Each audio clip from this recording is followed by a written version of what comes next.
Hello, everyone. Welcome back to another Performance Enhancing podcast with your host, Elon Ferdman. We have a very special two-part series for you here. For those of you that remember Stella Grisant and our little Happy Corner sessions, we had booked this about, two and a half months ago, I don't remember.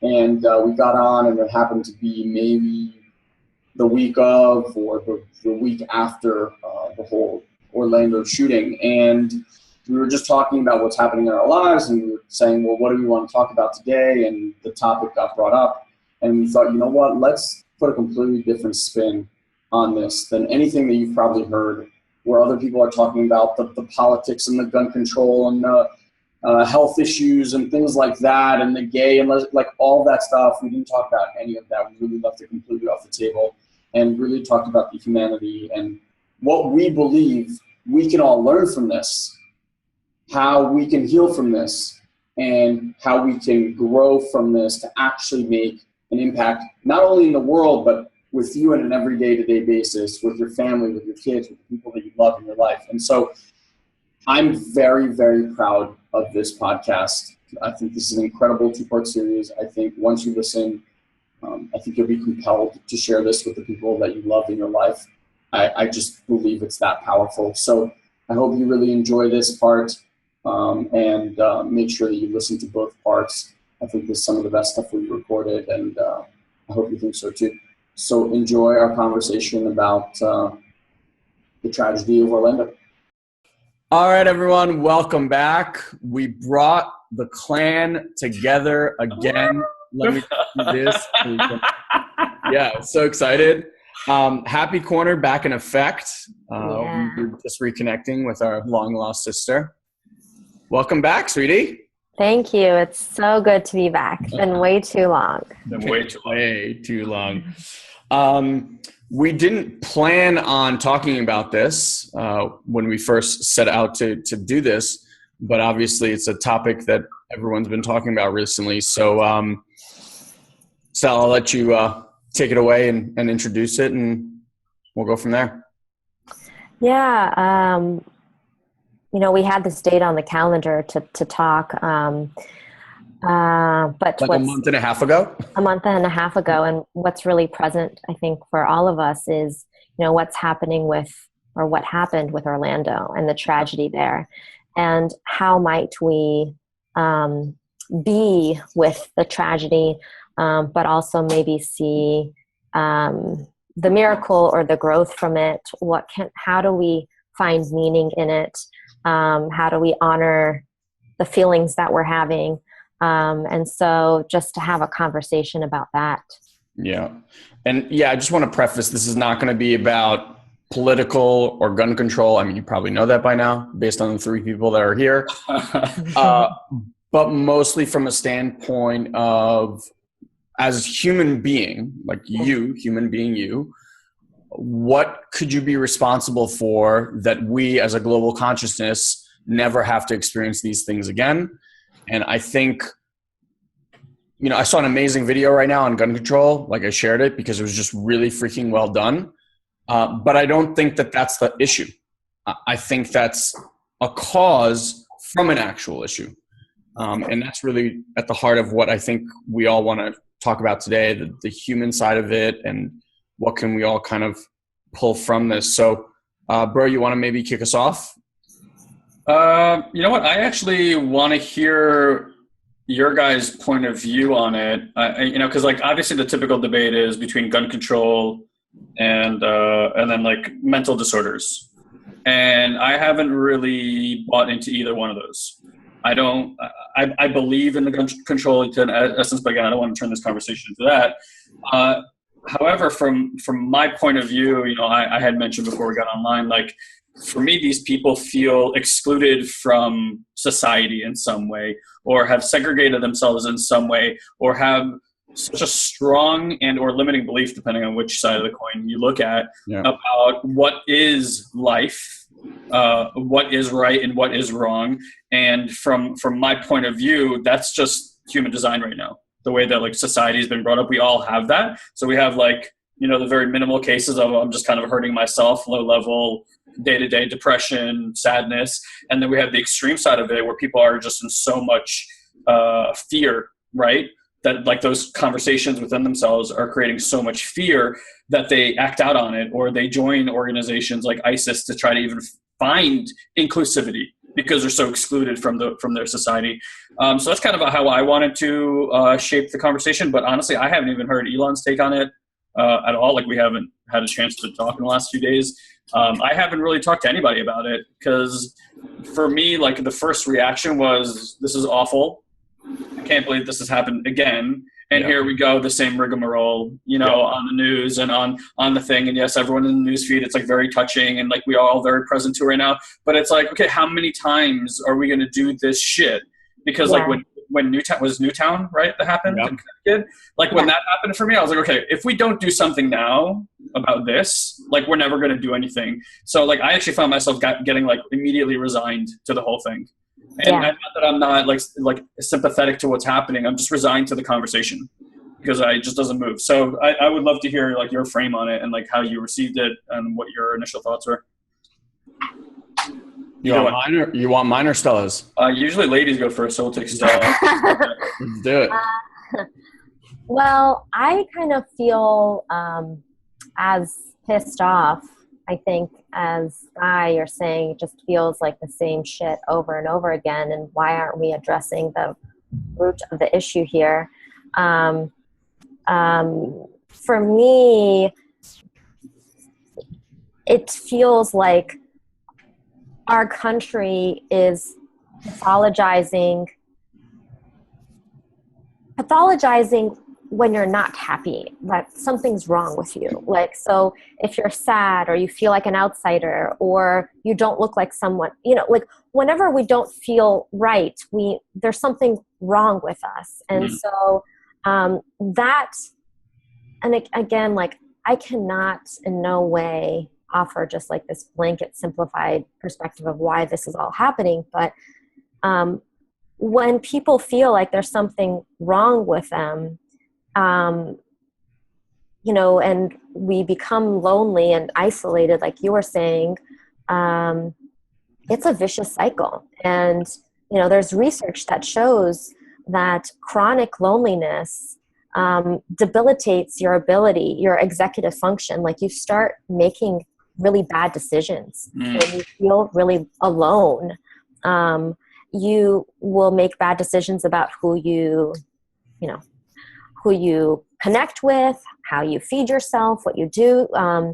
And because we're not designed to be alone, we're social beings. Yeah. And so I just think that there are too many people who don't have the resources or are feeling alienated in some way. And I think there's micro things we can do just in the people that we, like Elon, you mentioned responsibility. Like our responsibility, I feel, is to be kind and respectful to people we touch on an everyday basis. Like, and we're not doing that.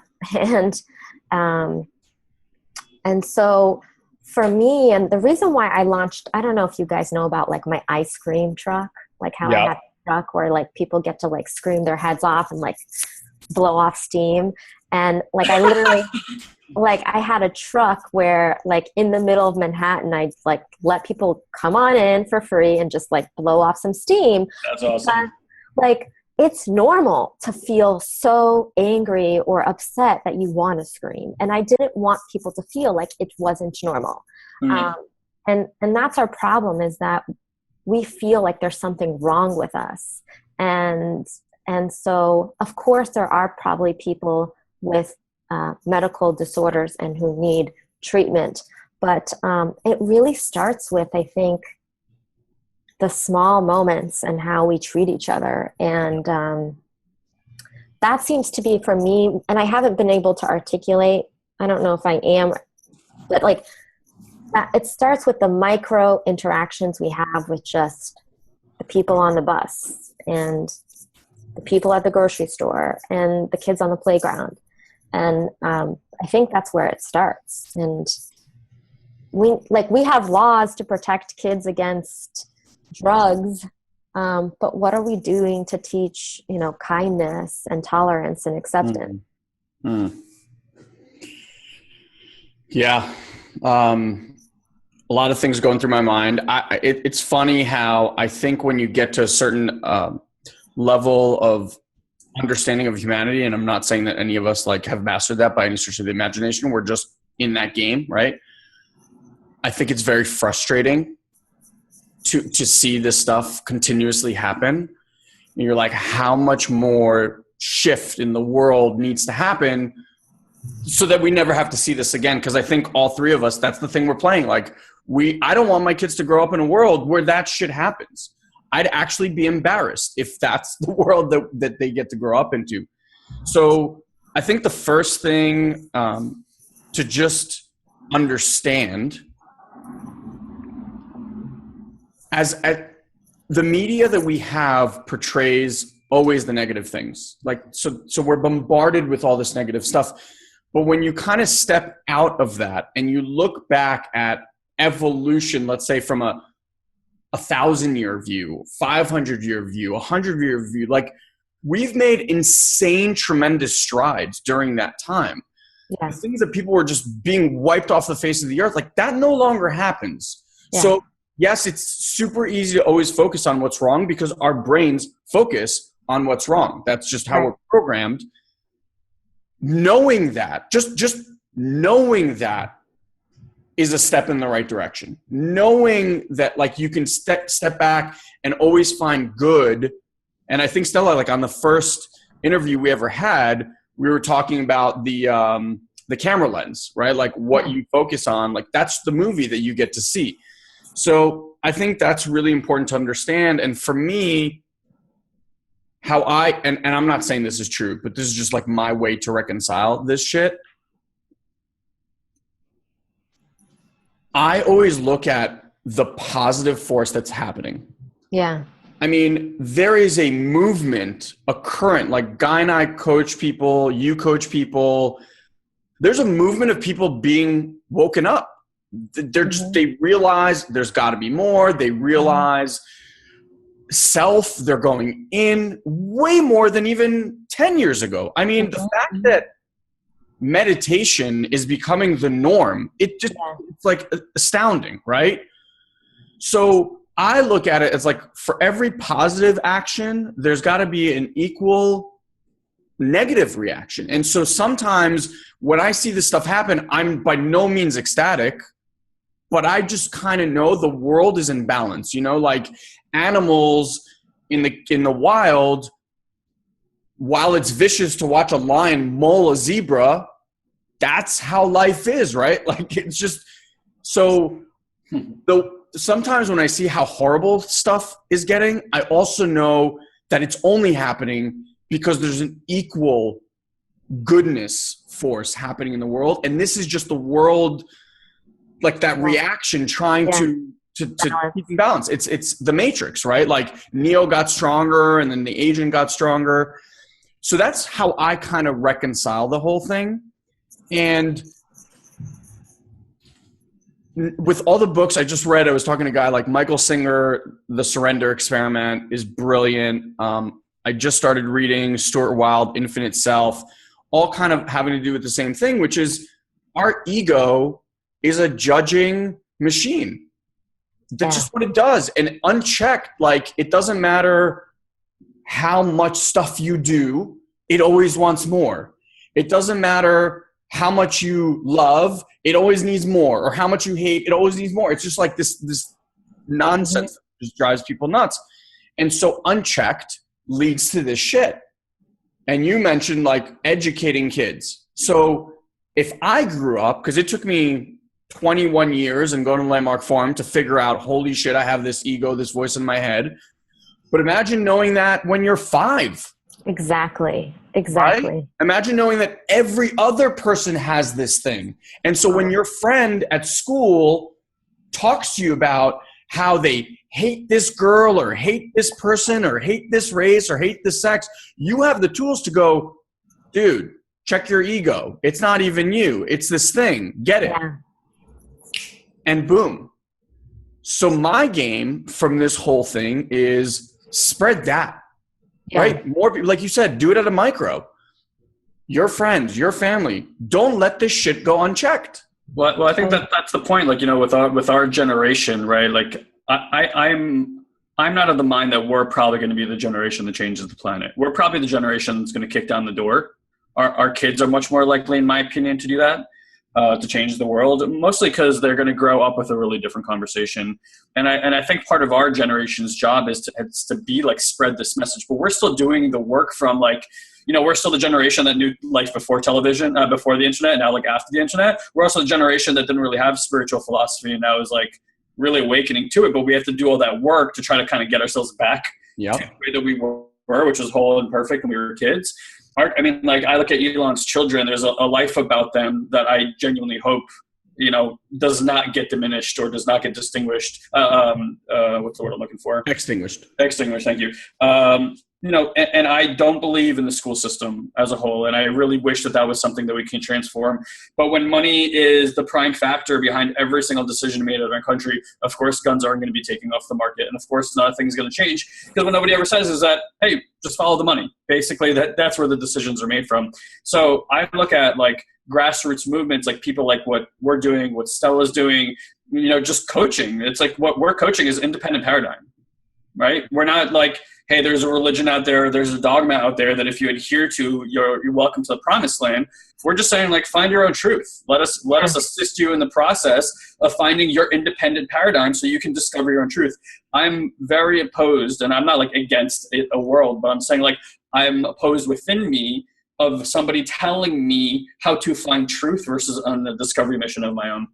So I was just thinking that like independent paradigm is kind of where we're from. Now, in a society, we live in a fear-based society, and the news takes advantage of that all the time. They take advantage of negative bias of the mind, because the mind is always looking for the next thing to pay attention to, and the quickest thing it's going to pay attention to is what's wrong, right? Because it immediately creates fear in the body and brings on the fight or flight response and all that stuff, and they're taking advantage of that every second of every day. I don't watch the news very often, but what I do consume is YouTube content, and I watch a lot of like late night TV show like Stephen Colbert and this and that. And what I did like that was on TV, or at least what I saw on YouTube, was the clips of these guys doing the monologue before the TV show started. John Oliver did a really, really nice one before the show started. And you know what? That's, I think, the message that really needs to get out there is I don't know if we could ever get to a world where everybody is like loving and compassionate. Right? I don't know that that's a possibility. I pray that is, and I just live outside that paradigm and don't understand what a world could look at like that way. But what they did say was, look, there's a lot more good people than there are bad people out there. Yeah. For this one bad person who killed 50 good people, like that's probably the ratios on the planet, right? It's like, and I'm sure it's way more than that. And also, the question I want to pose to you guys is, so if we live in a fear-based society, I would look at people like us and say, we no longer derive our life from a paradigm of fear. And I remember that life and being against everybody and feeling excluded and like my way is the right way and your way is the wrong way because everything that wasn't my way was a threat to me. And today I would say, I don't know if, well, yeah, exactly. Right. That's like totally living from your fear. Now, I'm not saying I'm not afraid, but I'm so cognizant of it that today fear has become a tool for me, not a way of living. Yeah. It's something that I allow to be there without making it wrong. Kind of like what Stella said, like there's stuff that comes up, but we just like allow for it. We're not making ourselves wrong anymore. So what I wanted to kind of shift a little bit, because I don't think like I'm a love first person. I think that's like a Jesus, that's a Buddha. Like they know how to purely operate from a love first model. I think we're more like a compassion based model. Like I'm compassion first, right? So for you guys, and this is where I want to take it back to this guy, like what happened? What could you say to somebody and say, hey, you're living out of your fear, but I made this shift. I'm living for compassion. I'm living from love right now. This is how I did it. This is the process I went through. Well, I think in everyone's, there's actually this great video I saw on Facebook that I meant to repost, but I didn't because I wanted to say something about it. And I was like, I can't comment on this right now.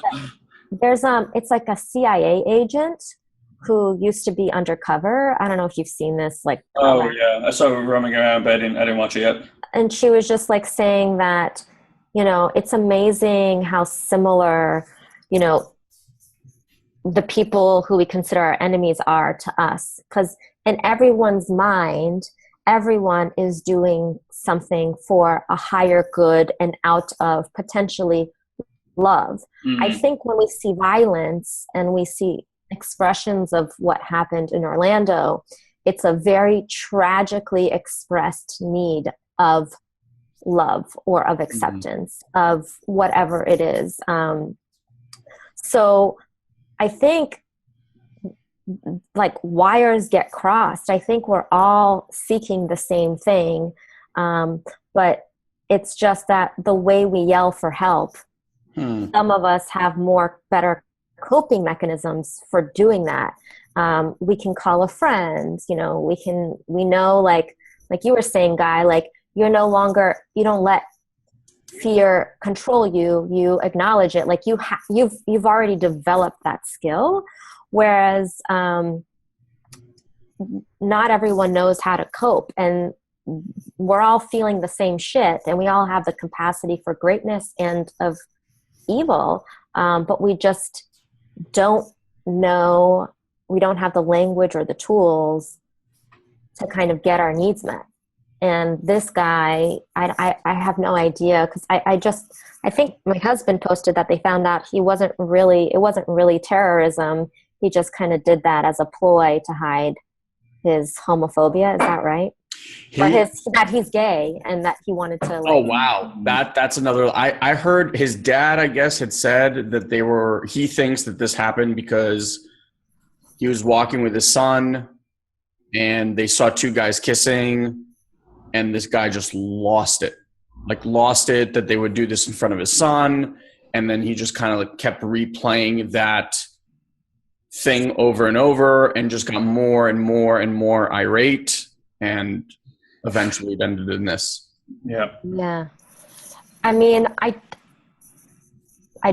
should have read the article that my husband posted recently, but it was saying something that I thought it was saying that he was actually gay. Wow. And that he was trying to hide. He was probably angry at himself, and there was an inner conflict that probably couldn't resolve, is what I'm thinking. And yeah, could be. I don't know.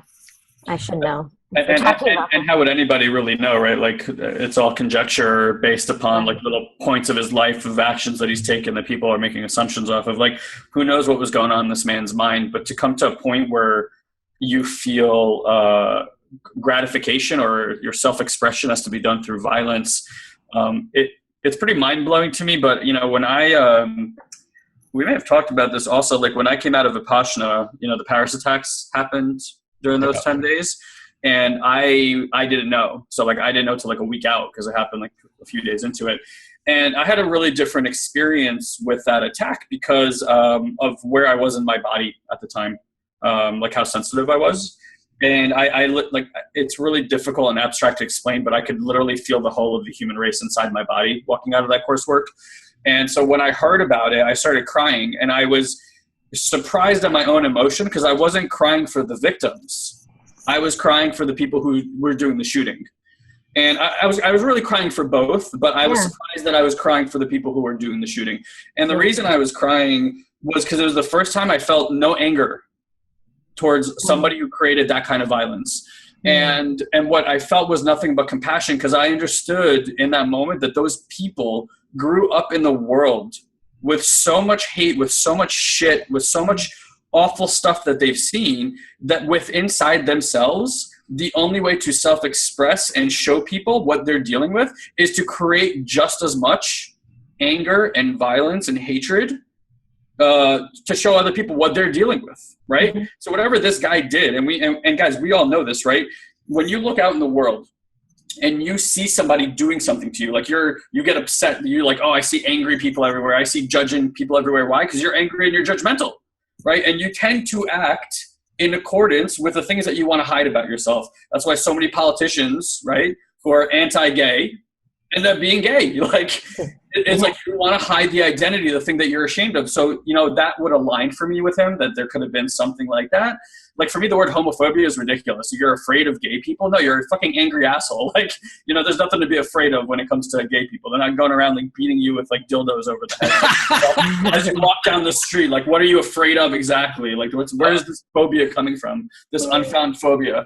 So anyway, my point is that like, we need to look at a societal whole and what we're allowing for, because the political conversation is, if we just talk to Muslims, he's a Muslim, they knew that he was angry, how come they didn't oust him? Like, what the fuck are you talking about? Like, how would that ever help us stop an attack or anything like that of a person who wakes up on Monday morning on the bad side of the bed with an AK-47 and starts shooting people? That's not a solution.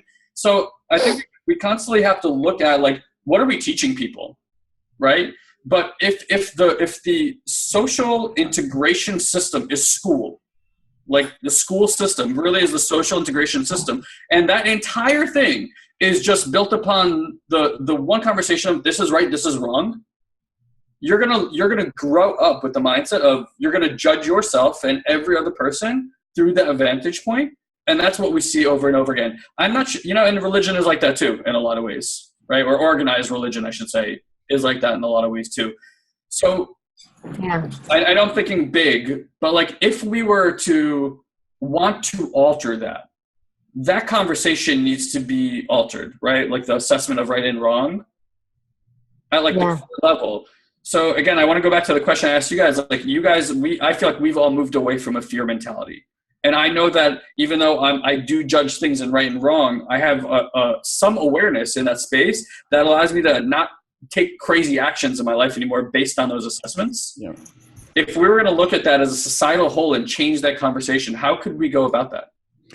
I mean, what's coming up for me now and listening to both of you guys talk is the concept of being listened to. So Stella, you're talking about experiencing love and acceptance.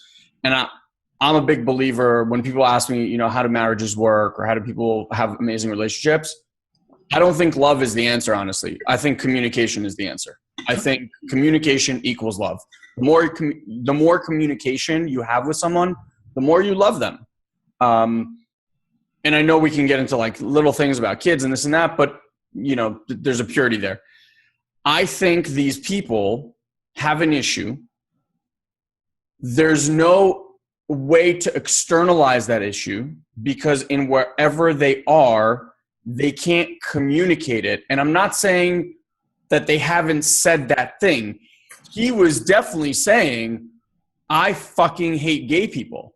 Like he was loud and clear, banging on tables saying it, but no one actually listened.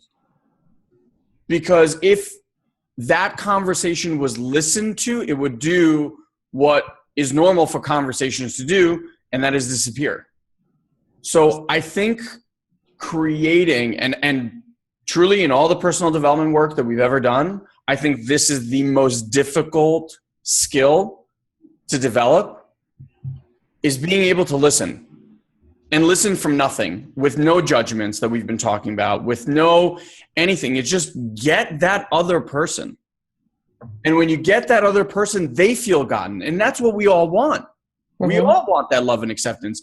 And that means that if someone says, I fucking hate gay people, it's not your job to argue against them because now you're bringing your shit to it. It's just get that. And I don't know if you guys have had this experience, but where you're in front of a being that is so, I don't know what word to use, elevated, let's say, that just being in their presence, you are just better. The shit, like your head gets clearer, you feel alive, you just, so now, let's assume that there's, I don't know, 1,000 of these people in the world. I don't know, I'm just throwing a number in the dark. Okay, what if there's 1 million of those lights in the world? And then wherever you kind of went, you had access to something like that. I personally believe that's a learned trait. I don't think people come here with that. There's people that I think are old souls and very wise and whatever, but this is a skill that can be developed. And this is what I'm talking about. At home, Develop that skill. Become that person. Not for you, but for your loved ones and your family and your friends. Be that light in the world. And then we light enough of those lights, darkness can't exist. You know, like you light a candle in a dark room, the room is lit. Just one. That, to me, that's the answer. It's not, I think all this stuff about government and guns, and that's like all minutia to get our heads and our egos focused on that thing. Like, it's out there. Blame this, blame them. It's this, it's that. No, it's here. When we get to a point where we are that good to each other, this will be a conversation of the past. If we keep focusing on the minutia of it's this, it's that, it's this person, it's this organization, it's that, blah, blah, blah, blah, we over and over miss the point. And I'll just say this one last thing and then I'll shut up. But like, we look at car accidents usually as a really bad thing. You know, when someone hits a wall or someone hits a tree or someone gets hit, it's like, for that person, if you ask them 5 years removed from that situation, not at the time, but like 5 years, I guarantee you that car accident was one of the biggest shifts in their lives. Some of us get lessons when we just have eyes open to see them, so we can read a book and be like, holy shit, I can't believe I'm doing this with my wife or with my kids or whatever. Other people need to fucking hit a tree. And who are we to judge that person's life path? That's what they needed to experience. And that's not right or wrong. You can say it's like it's good or bad, whatever. That person, that's what needed to happen. Now, I'm not saying, I don't wish this on anybody, not the families, not the nothing. Not even the parents of the guy that did it. Like, can you imagine what their world is like right now? Right? And his dad is vocally against him, but just get that world, right? And now that's his life path. Like, I don't know why he had to experience it, but what if that's the spark that now this guy gets to ignite this whole conversation of love and peace and kindness and whatever in the world, and that was his fucking tree. Yeah. And that's a good point, you know, something I wanted to bring up also. You know, knowing what at least I know via my experiences, I do believe that we all come here with like this thing, like with our, like, I don't want to say destiny, but like this path intact. Like, we chose it before we got here, which for me means this guy chose this path to be like murderous. And like Stella pointed out, like, we all have the capacity for everything. None of us like to think of ourselves as homeless people or murderers, but it's just circumstantial. Like, put us in the right circumstance. We're murdering people. We're homeless. We're all these bad traits of humanity. And you kind of have to allow yourself to get that that's who you are also. Like, you're all of it. There's no, if you're a world of infinite possibility, then you're all the shit as much as you are all the good. So do we really want to even engage in a conversation? We're opposed that because that's just part of the game. And like Elon pointed out, that could be a catalyst for incredible, beautiful things. Like, would we say that sacrifice is worth it? Right? If we look down the road 5-10 years from now and that conversation sparked something that saved 1 million people's lives. And I know it's so hard to say that, like, your life is worth sacrificing for the greater good. But I'm sure if you look at it from the macro level, it's kind of how it looks. Right? Yeah, I mean,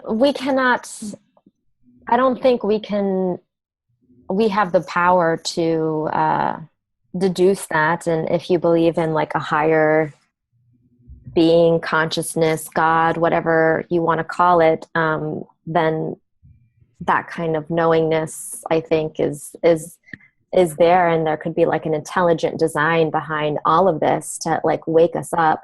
But I think but in addition, just to kind of build on what both of you guys said, like, Guy, when you said you cried coming out of that training for the shooter in the Paris attacks, and like yesterday, I just like started watching a bunch of videos and was like crying myself, just like for all of this. I think what we're all saying here is that there's a connection. We're all connected, and this is as much our tragedy and our responsibility. Like, we all are responsible for this happening, and we're all grieving as well.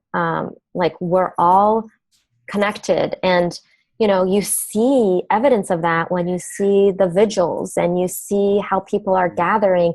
Like, I don't know anyone connected to this tragedy, but I'm sitting at my computer yesterday sobbing, and I'm so sad. And that's just like a small piece of evidence of how we're all connected. And so I think, Elon, like when you were saying, like, if we just like light a candle and like we become the light, we're doing that for everyone too. So my spiritual mentor always says, Stella, this is never about you. This is not about you. Your life is not about you. I'm like, but I don't want to go through this shit. I'm tired of like this suffering, or, you know, having all these like tough moments. And she's like, well, this isn't about you. You know, like there's a greater purpose in what we're doing and what we're processing. And so if we realize that we all have, we are all connected. And I know that sounds like, you know, so airy fairy, but we are. I mean, like, get with the fucking program. Like, you know, like, there's nowhere to hide. And that's why I do believe that there is like this elevation of consciousness that we're seeing. And I can see it with like, when I hire interns, their thinking and spiritual kind of development is so much more ahead than where I and my peers were at their age.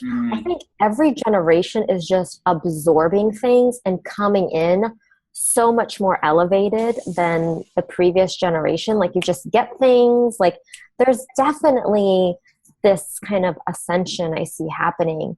And a lot of people waking up, and let's use this moment to really reflect on how might we, you know, love deeper, approach this with compassion. How can we see this differently? And I think that's basically what we're doing here, is just trying to figure out, how do we see this differently than just like, you know, about gun control? How else might we look at this?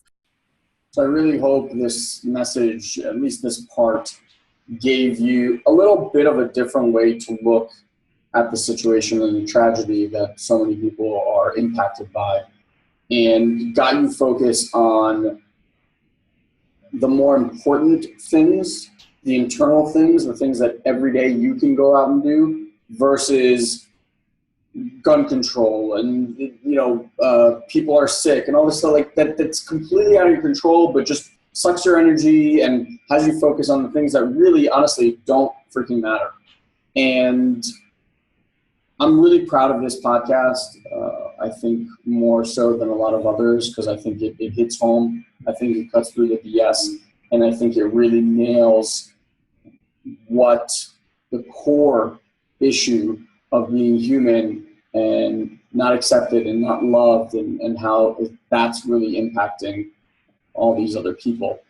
They're not bad, they're not flawed, they just got put in an environment where that's basically the reaction and the only reaction that they had to have, and that's just because of a lack of education. So if you found this useful, or if you know that there's people in your life that are really riled up or impacted by this, and you think that this will give them some sort of different view on this, then please, please, please share this with them. I think this is a very, very important message to do just that. And again, let's light those candles all across the world. And I think the more that we do that, the bigger the impact that this could possibly have. I love you all, and thank you as always for listening. And stay tuned for our second part, which continues this beautiful conversation.